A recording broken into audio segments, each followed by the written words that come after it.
జై శ్రీమన్నారాయణ శ్రీనివాస వెంకటేశ గోవింద గోవింద గోవింద.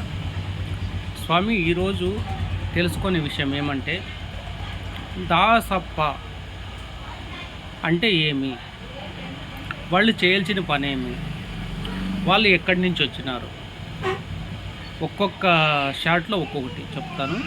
మొదట దాసప్ప అనేవాళ్ళు ఎవరు, ఎందుకు వచ్చినారు? పూర్వం కొన్ని వందల సంవత్సరాల కిందట నామదార్లు మోడికాళ్ళు అని రెండు కులాలు ఉండేవి. ఆ కులాల్లో విష్ణు భక్తులు వేరు, శివుని భక్తులు వేరు. శివుని భక్తుల్ని మోడికాళ్ళు అంటారు, విష్ణు భక్తుల్ని నామదారులు అంటారు. ఒకరికొకరు కొట్టుకోవడం ఎక్కువ జరుగుతుంది. అప్పుడు ఒకరిని చూస్తే ఒకరు సరిపోదు, ఒకరినొకరు కొట్టుకోవడం జరుగుతుంది. అటువంటి పరిస్థితిలో ఇది ఎక్కువ జరగడం వల్ల మనకి భూమిపైకి ఒక స్వామి వచ్చినాడు. భూమిపైకి ఒక స్వామి పుట్టినాడు. ఆయన పేరు రామాంజనాచార్యులు. ఆ స్వామి వచ్చి వీళ్ళది శివుని భక్తులది రాజ్యం ఎక్కువ వాళ్ళదే రాజ్యము, వాళ్ళ చేతిలో అధికారం ఉండేది. అప్పట్లో మాది జరగాలనేది వాళ్ళలో ఎక్కువ ఉన్నింది. అప్పట్లో దేవుని మధ్యలో ఇవన్నీ ఏమీ లేవు, కానీ మానవులు సృష్టించుకోండేది ఇవంతా. మా ఆధిపత్యం జరగాలని ప్రతి ఒక్కరూ అలా చేసేవాళ్ళు. అప్పట్లో ఒకసారి ఒక విష్ణు భక్తునికి వాళ్ళ అమ్మ చనిపోతే, అప్పుడు ఈ స్వాముల్ని పిలిచి, స్వామి మాకు ఇలా జరిగింది, కర్మకాండ చేసి మాకు కర్మ తెంచండి స్వామి అంటే, వాళ్ళు ఆ రోజు ఆ కాలంలో మేము రాము అని చెప్పినారు. దానికి కారణం ఎవరంటే, అప్పుడు పరిపాలించే వాళ్ళు మోడికాళ్ళ కార్యానికి ఏమిటికన్నా పోండి, విష్ణు భక్తులు దీనికి ఎవరు వెళ్ళకండి అని చెప్పడంతో వాళ్ళు రాకుండా ఉండడం జరిగింది. అప్పుడు ఈ స్వామి వచ్చి దీన్ని ఒక పరిష్కారం చేయాలని రామాంజనాచార్యులు అనే స్వామి వచ్చి విష్ణు భక్తిని పెంచుకుంటూ వస్తున్నాడు. విష్ణు భక్తిని పెంచుకుంటూ వచ్చి అప్పుడు దీనికి పరిష్కారం ఎదగాల అనేసి ప్రతి క్యాస్ట్లో కురువోళ్ళు, ఉప్పురోళ్ళు, బల్జుళ్ళు, బాయుళ్ళు, ఎస్సీలు, ప్రతి క్యాస్ట్ ఇది అది అనేది లేదు.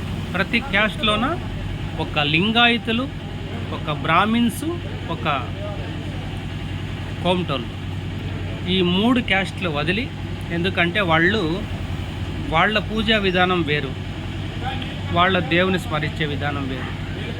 దానికోసం వాళ్ళందరినీ చెప్పకుండా ఎవరెవరు క్యాస్ట్ వాళ్ళు వస్తారో రాండి, విష్ణుని పూజించే వాళ్ళని పిలిచినారు.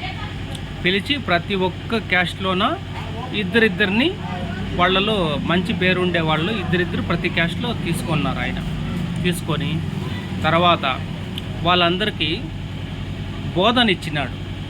మీరు ఈరోజు నుంచి విష్ణు దాసులు, విష్ణుమూర్తి దాసులు, ఆయన సేవ కోసం మీరు పనిచేయాలా. మీరు తరతరాలు మీ కుటుంబాలు ఉన్నంత వరకు, మీ వంశం ఉన్నంత వరకు మీరు విష్ణుమూర్తికి సేవలుగా ఉండాలనేసి దాసులు ఆ రోజు దాసప్పతనాన్ని వాళ్ళ కుటుంబాలకి, ప్రతి కుటుంబానికి హోమం చేసి తర్వాత మీరు ఇలా చేయాలనేసి వాళ్ళకి దాసరికం ఇచ్చిన్నారు. కొంతమంది అనుకుంటారు, బాయల్లో దాసప్పలు ఉండారా, బల్జోల్లో దాసప్పలు ఉండారా, ఎస్సీల్లో దాసప్పలు ఉండారా, ఇంకో దాంట్లో ఉన్నారా? ప్రతి క్యాస్ట్లో ఉన్నారు. ప్రతి క్యాస్ట్లో కూడా దాసప్పలు ఉన్నారు. వాళ్ళ ఉద్యోగపరంగా, వాళ్ళ బతుకు విధానం పరంగా వాళ్ళు వదలటం జరిగింది. పూర్వం దాసప్ప అంటే ఇప్పుడు కొంతమంది దాసప్పులు కూడా మాట్లాడినారు. ఒక దాసప్ప, ఇద్దరు దాసప్పులు నేను చెవులారా విన్నా. మనము దాసప్పలంటే ప్రతి ఇంటికి పోయి మనం అడక్క తినాలా అని ఒక దాసప్ప అన్నాడు. అది చాలా తప్పు మాట. అడక్క తినాలా కాదు దాన్ని అనాల్సింది. మీరు చేసే పనికి, ఈ దాసప్ప పని చేసే అందుకోసం మీరు ఊరు తిరుగుతారు, ప్రతి ఇంటికాడికి పోతారు. ఇంటికాడికి గరటగమం తీసుకొని, ఒక జాకెట్ తీసుకొని ఆంజనేయ స్వామిని గరటగమంలో కట్టుకొని ప్రతి ఇంటికి పోతారు. పోయినందుకు వాళ్ళు ఏం చేస్తారంటే స్వామి వచ్చినాడని కాళ్ళు కడగడం, గరటగమంని కడగడం, పూజించడం, తర్వాత వాళ్ళ ఇంట్లో ఉన్న ధాన్యము, ధనము, తర్వాత తరకారి ఇలాంటివి వాళ్ళు దానం ఇచ్చేవాళ్ళు. దాన్ని దానము అంటారు. బౌద్ధి భిక్షాం దేహి అని సాయిబాబా దీనికి ఎలా అడుగుతారో, శ్రీరామ గోవింద శ్రీమన్నారాయణ గోవింద, వెంకటేశ గోవింద అని ఇండ్ల దగ్గరికి వస్తారు. గోవింద, ఆ గోవిందుని స్మరణతో ఇండ్ల దగ్గరికి వస్తారు. ఆ ఇండ్ల దగ్గరికి వచ్చినప్పుడు వీళ్ళు మాకి స్వామి వచ్చినాడు అనేసి స్వామిని వెనక్కి పంపించకూడదు అనేసి స్వామి కోసం దాసప్పకి ఇస్తే స్వామికి ఇచ్చినట్టే అని పూర్వం చాలామంది నమ్మేవాళ్ళు. ఇప్పుడు ఆ నమ్మకం తగ్గింది. కారణం ఏమంటే కొన్ని పరిస్థితుల వల్ల అలా వచ్చింది. అప్పుడు వాళ్ళకి ఇచ్చే మీరు ధనము, ధాన్యము, ప్రతి ఒక్కటి పండ్లు ఇవన్నీ తీసుకొని పోయి వాళ్ళ కుటుంబానికి అవసరమయ్యేంత వాడుకొని నెక్స్ట్ రోజుకి వాళ్ళు వాడుకునేవాళ్ళు. ఎందుకంటే వాళ్ళకి ఆ వృత్తి ఇచ్చిండేది ఆ స్వామి మార్గాన్ని వచ్చింది కాబట్టి ఆ వృత్తి ఇచ్చినారు. ఆ వృత్తి పరంగా వాళ్ళు చేసే పని అది. దానికోసం వాళ్ళ కుటుంబాన్ని పోషించుకునటాని కోసం వాళ్ళు ఊరు తిరగాల, స్వామిని ఎత్తుకొని తిరగాల. మేము దాసరికము, మేము దాసప్పులని నలుగురికి తెలాలా.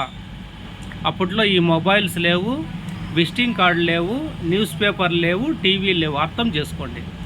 తను చేసే వృత్తిపరంగా తను ఊర్లన్నీ తిరిగితే తను దాసప్ప అని నలుగురు తెలుసాలనేసి తిరుగుతారు. తిరిగినప్పుడు వాళ్ళ ఇంట్లో వాళ్ళకి ఎంతో వాళ్ళకి తోచినంత ధనం ఇవ్వడం, ధాన్యం ఇవ్వడం, పండ్లు పలహారాలు ఇవ్వడం జరుగుతుంది.